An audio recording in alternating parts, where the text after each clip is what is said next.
But what was I searching for?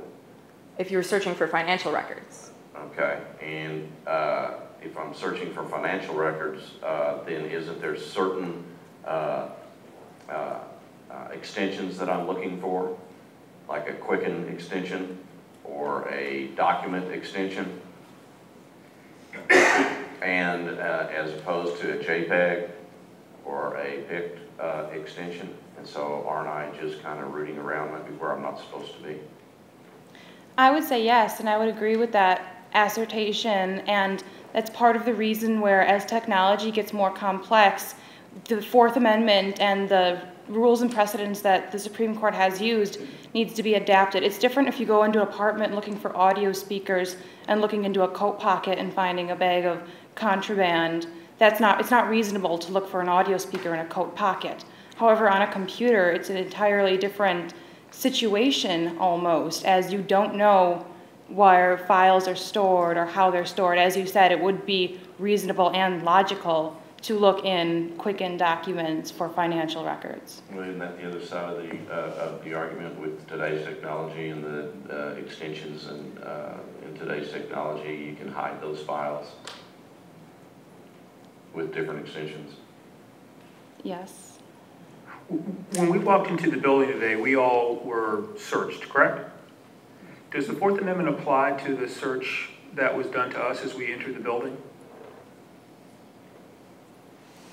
I feel that this is a place and we don't have to be here, and so if we are choosing to come into this place, that we need to go under those searches, and so I don't think that the Fourth Amendment applies to this place.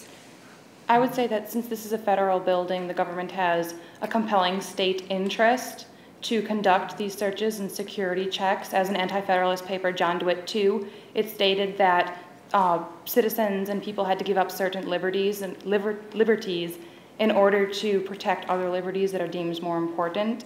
And I feel that the protection and security of the building and those in the building with you is more important than the security of your person and your belongings. If thermal, or the use of thermal imaging and surveillance is merely an enhanced form of open view, would the same hold true for satellite surveillance? You know, from a distance of 150 miles in the air, or in the atmosphere, or out there?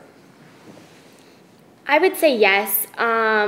Google Earth uses satellites, and I feel that if you could go to that house and be on that block and see that house with your plain eyes, not inside the house, but just outside on the block, why shouldn't you be able to view it from satellites also? All right, in other words, are you saying that in light of the fact that the existence of satellite surveillance technology is common knowledge, there is no reasonable expectation of privacy in anything?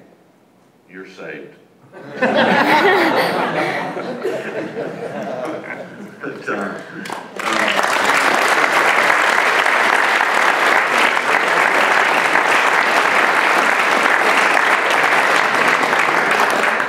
you like it when that time card comes up?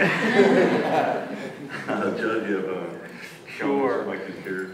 You all did a very nice job in the opening in laying out the values underlying the Constitution, or underlying the Fourth Amendment, and the why of the Fourth Amendment is there. We had a good time. I mean, we certainly had a good time. I hope you all had a good time. In the discussion time, in terms of looking at some of those issues, they're hard.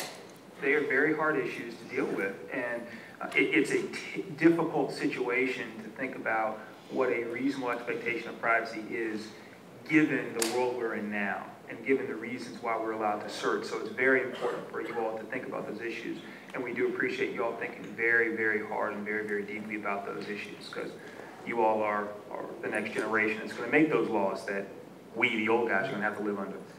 Thank you. Judge. I agree with Professor Chambers that ultimately reasonable expectation of privacy is what it's all about. developing technology makes possible what was impossible before, namely the capacity to observe activity under circumstances that would be utterly opaque in the absence of that advanced technology. And so the question then becomes, are we going to say as a matter of law that therefore our reasonable expectation of privacy is diminished? If we're going to say that, as the question I asked that remained unanswered suggested, then we may have already come to the point where we no longer have any reasonable expectation of privacy, and the Fourth Amendment means nothing. And these are the questions that the courts, the Congress, and the people are going to have to grapple with going forward. And that means that in the front lines of that grappling are going to be you. So good luck to you. I'm glad my work is done. You did a very nice job.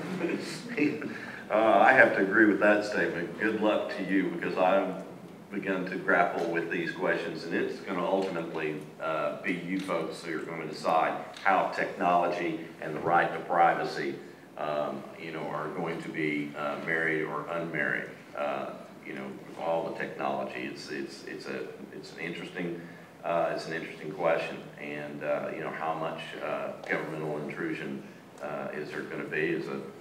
Because you put it out there. Our emails, should they really be treated different than an email? Than a mail sent through the postal service? How much privacy is there that you give up? Great participation across the board. We ask these questions.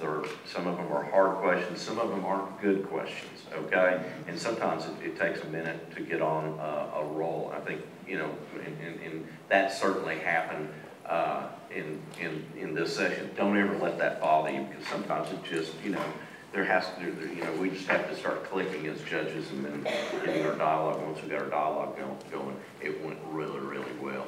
You should be very proud. Okay, good job.